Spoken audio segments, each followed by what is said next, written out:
It is February the 8th, 2015. I'm Dana Durnford, also known as the NuclearProctologist.org, and you can find these videos and Fukushima presentations throughout the entire internet.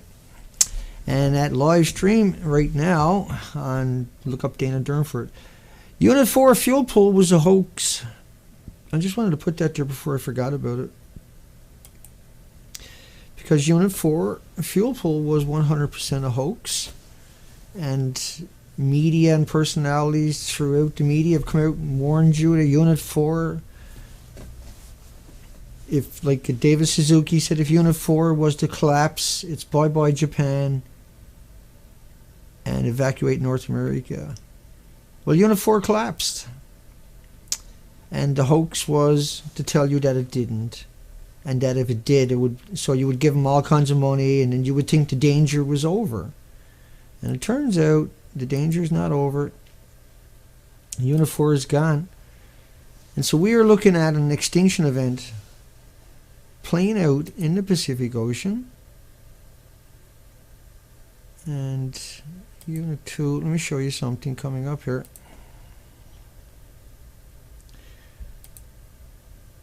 Missing species: phytoplankton, krill, anchovies, sardines, squid, herring, salmon, mackerel, the birds, the insects, the whales. The whales and the birds have all starved to death.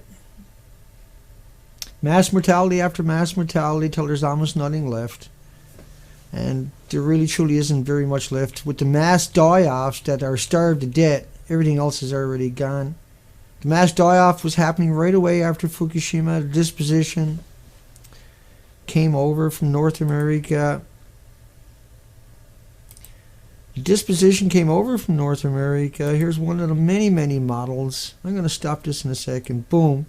In just a couple of days, it had hit North America. This is the 17th of March. It happened on the 11th. Let's do that again. I stopped it accidentally. So now you can see if you look right above, you see 21st/03/2011. And you'll see that starting to move now when I click it. Okay, 22nd. But at 22nd, it's already halfway across the Atlantic Ocean. Now, let's keep watching that for 1 second. That's the end of it there, but I'm going to stop it just in case it disappears when you do stop it. That's France modeling based upon just a couple of releases from a single reactor. Canada went out and flew along the coastline on March the 18th. Several studies on the radioactive releases from the Fukushima, they were basing it up on a vented release from allegedly Unit 2. But remember, now we know all the reactors melted down. The Fukushima plume provided a nice opportunity to test radioactivity detection capabilities. This Canadian study, focused on the arrival of the plume over southwestern British Columbia. So they flew that trajectory you see. And here was the previous monitoring stations along the coastline. Every 15 minutes they took a sample. And what they showed was a huge disposition on March the 20th and 19th that was confirmed because they went through the plume for 18 hours. And they never told the children to stay indoors. They never told people to shelter in place. This was their job. This is what we paid them to do. This is why we have them there. This is why we let them get away with sitting around with their thumbs up the ass for the last 50 years. Just in case one day we had an event.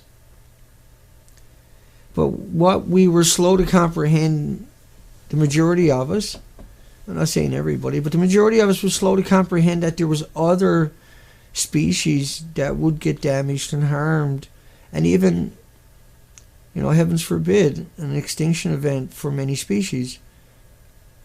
And so this is what we've seen happen now in 5 years, was an extinction event for the Pacific Ocean. Everything is gone.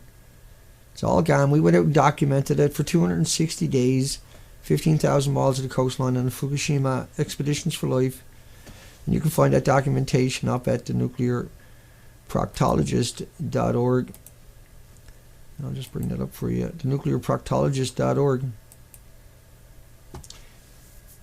And the comparisons are shocking. It's just shocking. Chernobyl was nothing compared to Fukushima. Chernobyl is insignificant. Chernobyl is just a paper towel compared to Fukushima. Chernobyl lasted 10 days. Fukushima didn't stop. And so Chernobyl was equal to 400 Hiroshima bombs in 10 days. If Chernobyl had lasted all the way up to the day, it'd be equal to about 500,000 Hiroshima bombs. And think about that in context, that it's just a paper towel or a candlestick compared to Fukushima. And Fukushima had reactor cores on the roofs of the buildings. And I'm sure everybody is familiar with the pictures by now. And they should be anyway. We'll just burn through them just to make sure. We'll show you some more models. My computer catches up. This is Unit 1 coming up. That's 100% meltdown, melt through, and melt out. This is Unit 2. Unit 2 is 100% meltdown, melt through, melt out. Each of these are mini Chernobyls. This is Unit 3. It's 100% meltdown, melt through, melt out. This was mixed oxide fuel, 2 million times worse than any other reactor on the planet. This is Unit 4. And we were just talking about that at the beginning of the show. Unit 4 is 100%, as you can see, meltdown, melt through, melt out, total disintegration, complete annihilation. They stripped it all down. They built a structure alongside of it that doesn't touch the building. They do not touch each other. They don't support it. It's not a support. They do not support each other. These are not meant to touch each other. They were meant to put a crane in that and allegedly reach down. And this is what they said. They got to reach down into that fuel pool. Yeah, and he said it was inside of that building, right? Remember, they brought in a truck to pump water in because the roof looks like that or because the roof looks like that. That's something you got to decide. I'm tired of saying the difference. It's pretty obvious to someone like me. We created 9 million bags, 1-ton bags. 9 million 1-ton bags. 9 million. That's 24 Empire State Buildings. 24. Each Empire State Building is 350,000 tons. So 9 million bags from those 4 buildings. This was in desperation that they collected up 9 million bags to try to slow down the carnage, but you can't stop it. It's airborne. It's in the environments. It's in the water. It's in your trees. It's in your pollen. It's in your community. It totally engulfed North America immediately, and it has never stopped coming at it. The jet streams come straight over here. The ocean currents travel at 5 miles per hour. The Croatia current brings it right to Canadian coastline within 45 days. Those currents are well understood, but the rain brought it over within a few days. The jet streams brought it over within a few days. There is nowhere to run. There is nowhere to hide.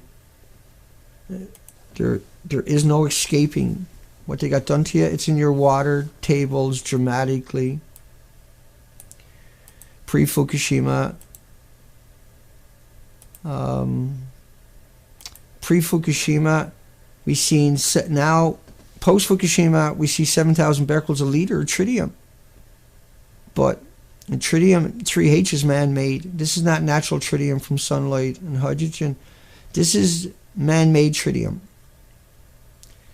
And pre-Fukushima, there was at best 1, 2 to 3 becquerels per cubic meter, not per liter. There's 1,000 liters in a cubic meter.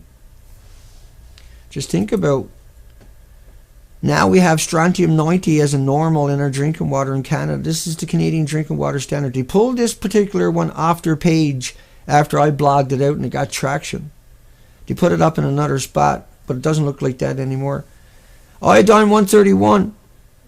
And what you're looking at here, those strontium, iodine, and cesium, these are known as tracers.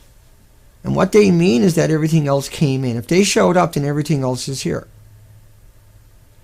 And so when they put tracers in as a drinking water standard, it meant everything else is there also. They don't travel by themselves. The iodine didn't say, hey, I'm going to Canada, and americium, neptunium, and all them 2,000 man-made radioactive elements that we know about. Just 10,000 classified. That's just North America. Who knows what China or India or Pakistan or Israel or any other country that's messing with this technology has created. Everything about nuclear has been a lie. Its entire existence is predicated upon lies, bananas, potato chips, walking in the sunshine, getting on an airplane, sleeping next to somebody in order to confuse you and manipulate you and cause you to lose interest, or cause you to cause a fight with people that were trying to explain it to you, or cause you not to be able to understand it because it didn't come from your familiar sources that you consider sacrosanct. I done a radio show a couple of years ago, and the host told me the only news he needs and that he gets is from the Huffington Post. You don't need anything else, it's all there. And it's such an absurd statement that I hung up on him. I said, well, look, I can't talk to you if you're only going to use one source.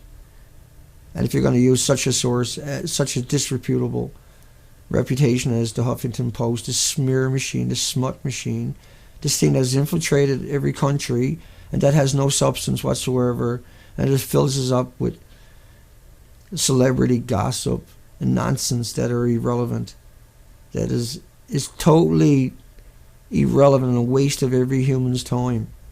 It's a waste of your time. You watch the movie, you don't need to know any more about a celebrity. If you watch the movie, I don't watch it. I don't watch TV. I don't use TVs. It's a weapon. TV is a weapon.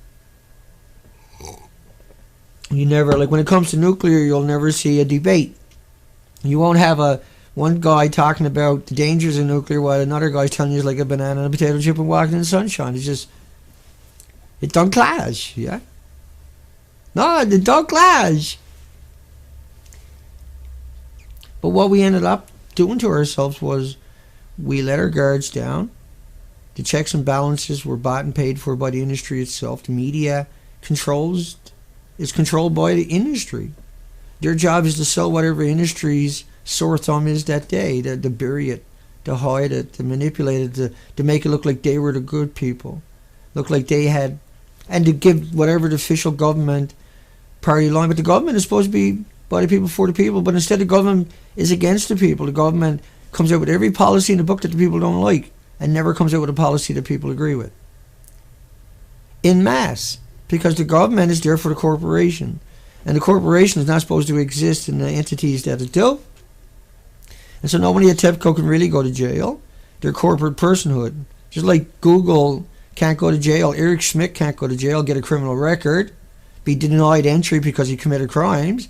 No, Google gets a fine.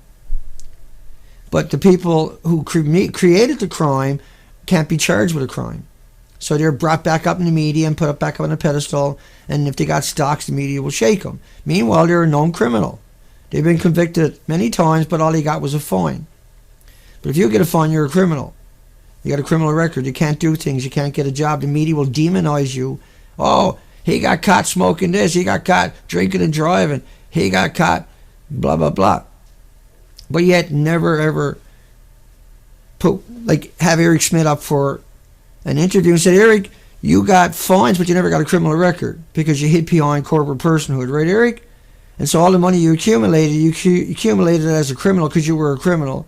You ripped off all these people and were convicted and your company got a fine because under that structure you were able to get away with it. So you're a criminal in every sense of the word, Eric.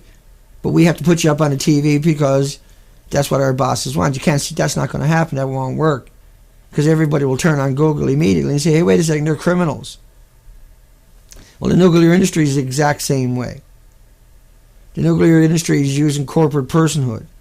So normally corporations would have a charter. And so if the corporation broke their charter, like pollution or abuse of the community or the people or the resources or their licensing, they can be arrested and their business will be cannibalized to pay restitution, outstanding debts, and reparation of the land and everything else, and somebody else would fill up that void. But because of a legal amendment to the slavery law, which has been in increments over decades by corporate lawyers flipped to give corporations certain aspects of the human rights, nobody can be held accountable. And because of that, now we have an extinction event. Because of that, now we can't even call them out. We're only allowed to call out the corporation. Like, I can't call out the bad guy at the University of Victoria. I got to call out University of Victoria because that's a corporate personhood. I'm not allowed to call those people out. They're a corporate personhood. They can't get a criminal record. There's no one can hold them accountable. And that's why they hired that type of personality, because they're maniacal. And all the university can do is get a fine or get sued and pay out the lawsuit. But there's no harm comes to the people that perpetrated it. It's the same thing with Woods Hole. Like, think about this. I'm charged with a crime of harassing nuclear pukes, but I can't name them. I can't defend myself against the headlines. I can't come out and defend myself. I can't even talk about these people without being afraid of a knock on my door and being arrested. Who went out and tested the water instead of the marine life. We went and researched the marine life, the most vulnerable part of the ocean. They went way offshore and took water samples and told nobody there was nothing there. But we had it in the rainfall within the first couple of days in North America, and forever after, recorded. 20 million disintegrations in a liter of water by Simon Fraser. We had 200 times the limits for man-made radiation in Vancouver 4 days after. Many. We've covered hundreds and hundreds and hundreds and hundreds of those headlines on this site. But what we show was now is that we have an extinction event, and that we got to make changes. We got to make. It's too late for a debate anymore. The nuclear industry won't give you a debate. The media is not going to give you the debate. If the media puts up Woods Hole or University of Victoria, they're not going to have anybody else there to say, hey, wait a second. They get to say whatever they feel like, which is bananas and potato chips. And if there's any opposition, they would say, hey, wait a second, that's a lie. So they can't have opposition there. They can't have a debate there. They can't, right? And that's why they demonize me, because I teach people that it's not like a banana. And that anybody who says that is insulting you, and they know what they're doing to you. They know that they're telling you a lie, and that their job is to make you believe that lie. And so that you will come vilify people like me, who says different. Oh, Dana, I don't see you on TV, Dana. Well, I seen you in the media saying you're accused of death threats. And the people that charge me with criminal harassment, not death threats, put the headlines up on their website saying I was charged with death threats. But I'm not. They know that because they charged me with criminal harassment. But yet they put that up there to vilify me. So everybody would come out and attack me and repeat those words. And that's exactly what did happen, right? It was vicious, and still is vicious, vilification of me. I leave tomorrow morning to head to court. I mean, he stalked me twice in 2014 during the expedition. They tried to get me arrested. It didn't stick. There was no charges pressed against me. But then they went to the Victoria Police Department, a little tiny local police department in British Columbia, Canada, and found a bootleg and cheerleading lapdog, and had me arrested in a slap suit in order so that the media can come out and demonize me. Why would the media that never reports on a story like this ever all of a sudden want to do interviews with someone like me? How did that become a big story, see? Because they were going to accuse me of death threats and vilify me in the media. And that's what they done. And no major alternative media outside of Jeff Rintz have ever come out and defended me. No big medias. There's 60 articles wrote about it though. But none of the main alternative media has come out to defend me, only Jeff Rintz. That was it. Even Alex Jones' crew had me, I'd done a story and they accused me of the death threats. They never bothered correcting that part, that I'm not charged with that, and that was meant to vilify me, that I was an innocent man vilified in the media, death threats, when I was charged with criminal harassment of nuclear pukes, of people who are telling people to go ahead and eat the fish, there's no radiation in it. That's murder. This is not about freedom of speech. This is about stopping the murder. This is about stopping the genocide. That's what it is with me anyway. I don't know about you, but that's what it is with me. Stop the genocide. These people are causing friends and families of mine to go ahead and eat the fish because they think these people are reputable, that they work for a university, they wouldn't lie. But over the next couple of years, at the end of this year, there won't be anything left in the Pacific Ocean. Everything out there is dying en masse. And that can't keep going on because everything is starved to death. The salmon never got up the river because there's no pack ice, 1,000-year-old pack ice left in the British Columbia Mountains because the tritium destroyed that. Doesn't allow the ice to crystallize, as long with all the other radiation. It's not just the tritium. Just happen to be the flavor of the day that we're using. And tritium is water. But it's pure energy. These atoms, they pulse every second. Every second. Hang on. Think about this inside your body. Big, there, that pulse. That big pulse. Every second, 60 seconds a minute, 1,440 minutes a day. But you're gathering it up, you're drinking it and consuming it and eating it. That's what happened to the animals. They were bioaccumulating it. You know, they're foraging all the time at the surface, on the ground. That's why the animals and the birds were impacted, because not many of them are dig deep into the ground. They're surface eaters, basically, right? And then if they're predatory, then they're eating the animals that are bioaccumulating it. And it doesn't mean that they all died of cancer. It means there's 1,800 autoimmune deficiencies will show up before that. And that they become susceptible now to parasites and to pathogens and the viruses and the diseases. And they even create that because their body now is so polluted, it's displacing all the oxygen molecules, and it's the pH is completely changed in those bodies. I still got that other stream going because I started off. I intended to come over and say hi to everybody, but that's the way I go sometimes. Going live is, when you're live streaming, just doing what I'm doing is so difficult, whether people realize it or not. It's so tricky to do the little things I do. Every little thing I do becomes just a neat trick to get done. Let me explain something to you, though. Let me explain to you that is what they claim was the inside of Unit 4.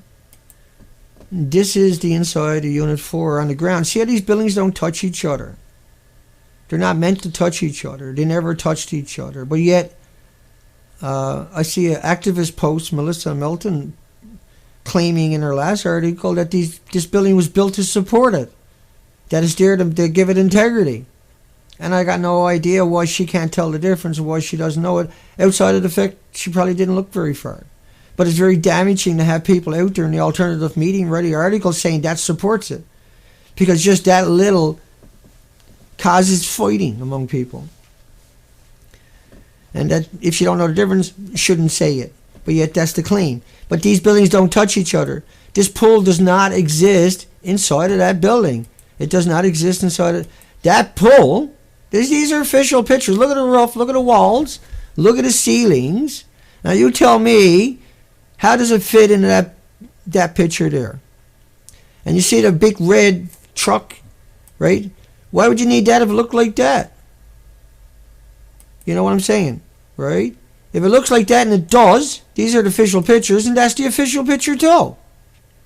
On the other side of it looks like that, but does that mean that is inside of it? No. And they built a structure there to deceive everybody. Then they rolled out and said it looked like that on the inside. That it was like this. And then they claimed it was all gone. Yeah, it's all gone here, right? We know where it's gone. Gone in North America, because that's what all the model shows.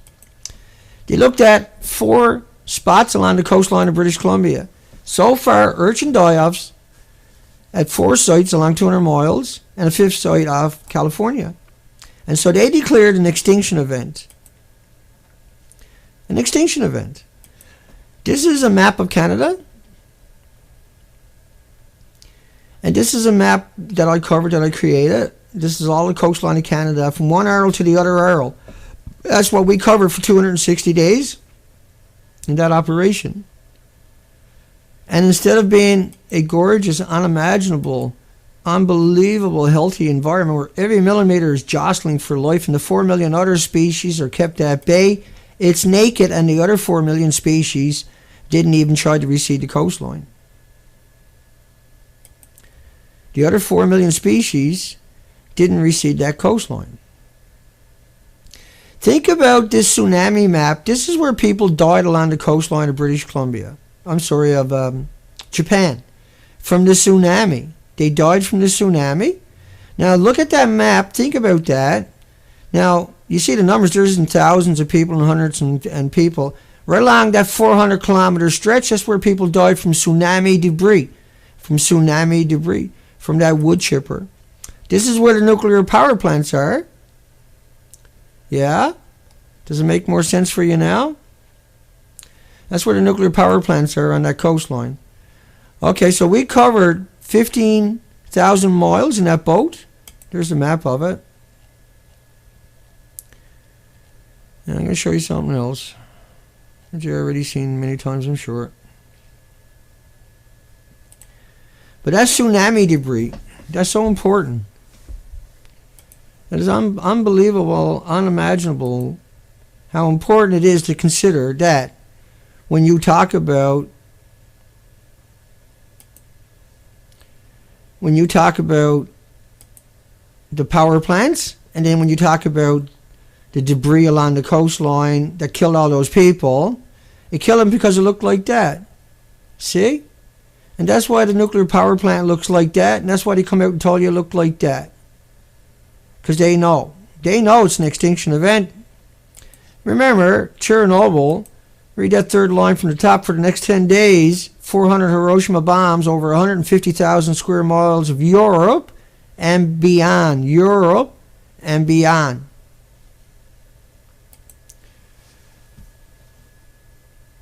And so what that means is that right now you can't sell the land in parts of Ireland, Scotland, and UK. That you can't drink the milk in parts of Ireland, Scotland, UK. That you still, 28 years later because of Chernobyl, can't drink the milk or eat the meat from Scotland, Ireland, and UK. Because of Chernobyl. And Chernobyl was just a candlestick. We've proved this endlessly. But, you know, think about Kofi Annan said 3 million children have permanent disabilities from Chernobyl. 3 million. And covered that into the preamble. And so the preamble up at YouTube that I posted was in super high quality. Like a 40-second, hey, this particular live stream is coming. But you can't stream that kind of quality on the internet. But it's exceptionally high quality. And I put that headline there. I probably can't find it right now that I was just talking about. So here's another couple of headlines I want you to think about. Rain with 20 million particles. 20 million particles of radioactive iodine per liter fell on the U.S. during post-Fukushima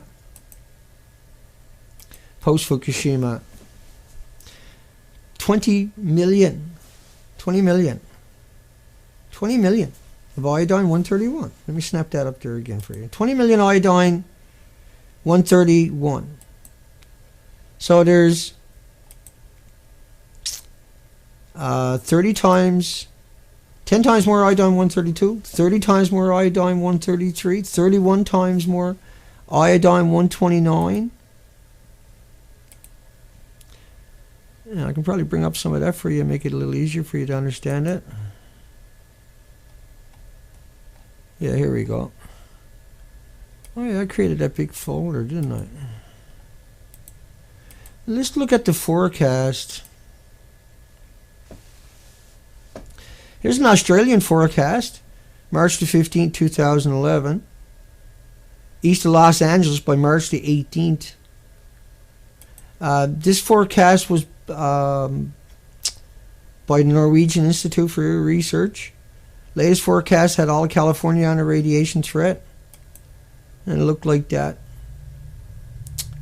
And I can bring up that one for you and play it very quick if you want. And you want to hang on, give me a second.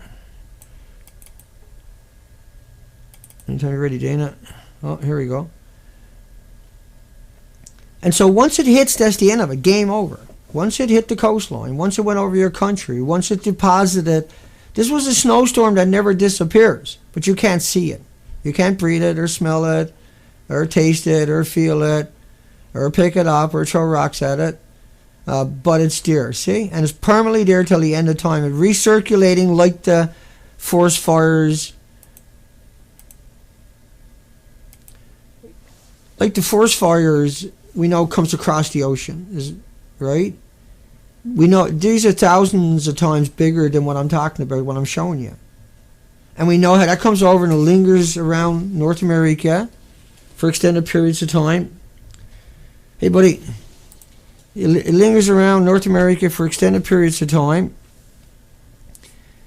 And let me just come back over to that. Hi, Roger. How you doing, buddy? Good. Hi, everyone. Hi, everyone. That's Roger. That's my buddy. And so think about the modeling from NOAA. This model is from NOAA.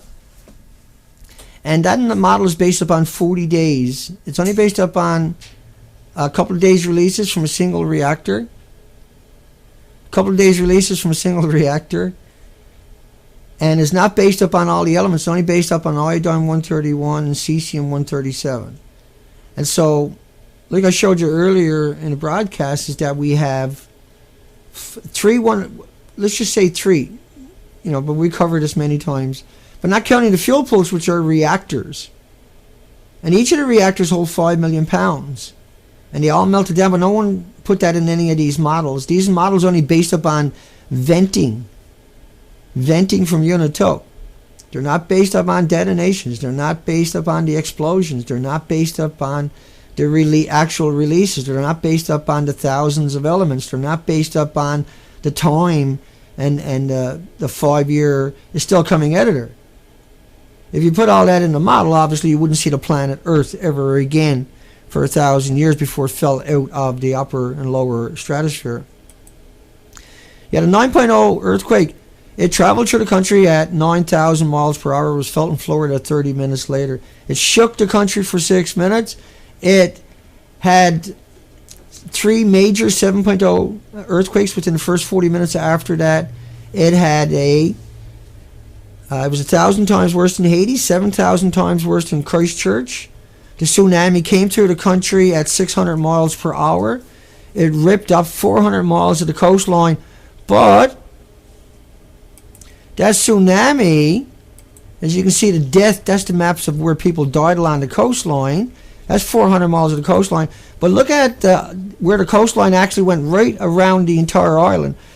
That tsunami killed birds in Alaska, over around a couple of 100,000 a couple of 100,000 nesting birds just above the high tide line were wiped out when it hit Alaska, North America. And we know someone in California was washed off the pier by the tsunami itself. And so the tsunami, it wasn't just, you got to realize that the tsunami was a 180-mile wide continental shelf that snapped. So it wasn't like a fine point. And so a 180-mile wide base start.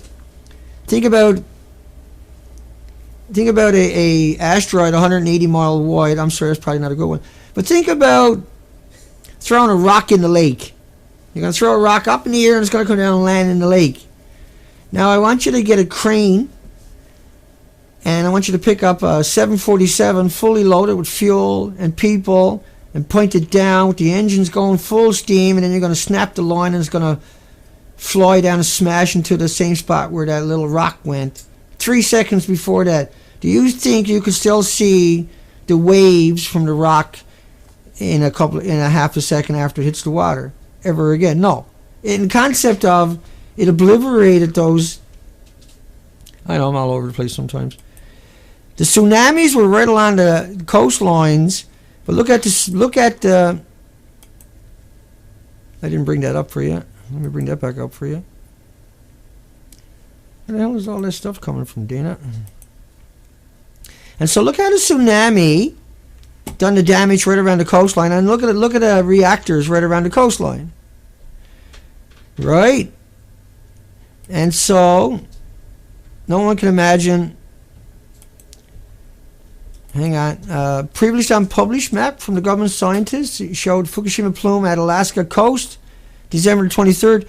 But we showed you the plume from the Canadian government coming up here and other institutions. That one was Norwegian Institute for Air Research. We just showed you Australia. Here's your rad project. They got a nice pretty blue one. Yummy cesium. Then we got France's Institute for Radiological Protection showing studies of the plume coming into North America. We got the Norwegian Institute again with another study, an updated study. Absorbed radiation doses of 132 were 10 times higher because there's 10 times more 132. There was 30 times more 1 iodine 133, and there's 31 times more iodine 129. That has a 15 million year half-life. That's the ratio created in the reactor. And so you don't hear about that stuff. You only hear about the tracer iodine 131 or the tracer cesium or the tracer strontium. But see, if you hear of the tracer, if they admit the tracer is there, all the other isotopes are there by proxy. Right? Like you say, iodine didn't come to Canada, and 132 went to Australia, and 133 went to New Zealand. Now they all travel together because that's what the jet stream does to it, right? And so not only that, but like the map shows you, it spreads it out because a gram of it produces more atoms than every grain of sand on every beach on the planet combined.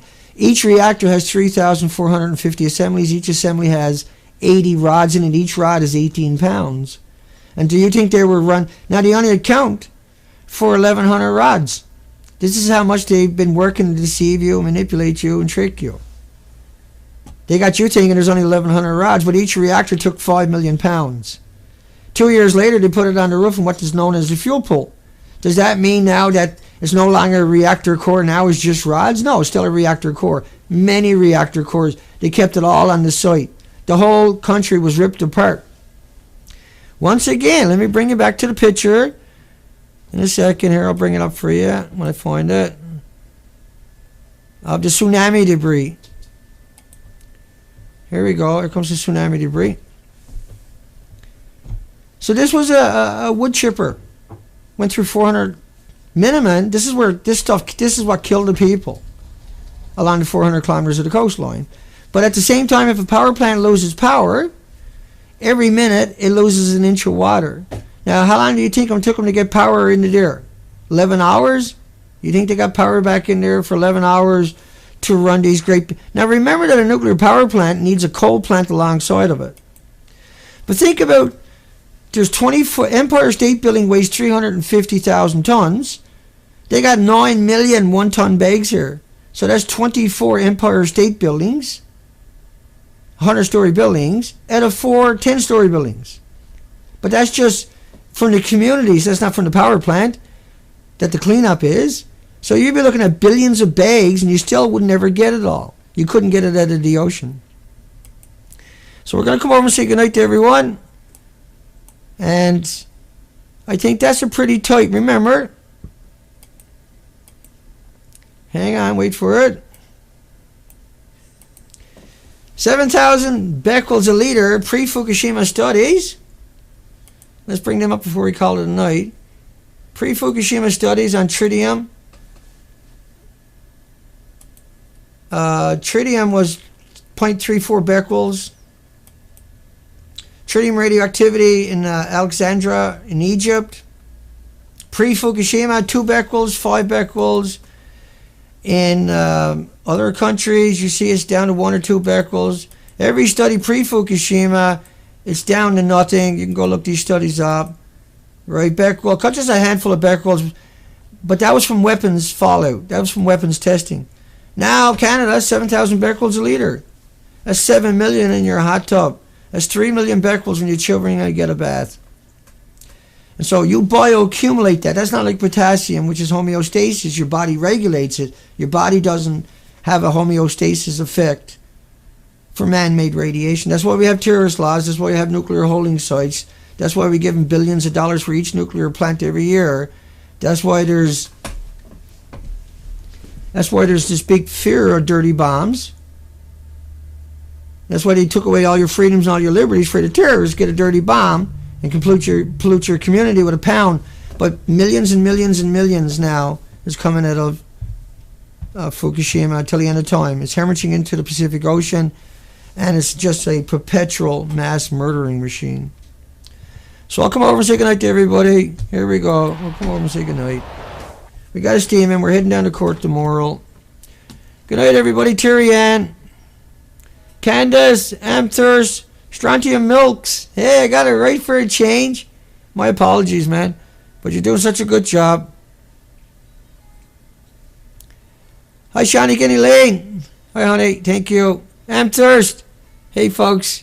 Oomph. And Jan Brooks. Hi, Jan. Miss Milky the Clown 1 on YouTube. And she's got a whole incredible amount of footage about Fukushima right from the get-go. Don't miss that spot. We got Samuel. Hi, Pam. And everybody else I'm probably never going to get to. I'm trying. Frank. And everybody. Good night, everybody. Hugs for everybody. We'll update you on the court when I come back if they don't lock me up. And throw away the key because we really pissed them off. Rattle Shark. Hi, everybody. Everybody I missed. My apologies. Miss Frill is out there. We know, hard at work. And everybody else. Once again, we'll be gone for a couple of days. We'll be back and we'll update you.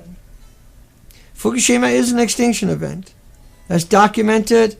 You can go over to E&E News. The latest headline there was the biggest mass mortality of birds on the coastline. I covered it a couple of videos back. It's frightening. Because there is no, even if the birds couldn't find anything in the ocean, it could normally come ashore and eat insects and eat the nutrients that would be on the rocks. There's 6,000 algae, the 78 species of sea anemones, the 6,500 invertebrates without the backbones, the flora, the fauna, the whole ecosystem that was there, the shellfish is all gone. We documented it. You can find it at thenuclearproctologist.org. Hugs for everybody, and we'll catch you when we get back in a few days. Take care, folks.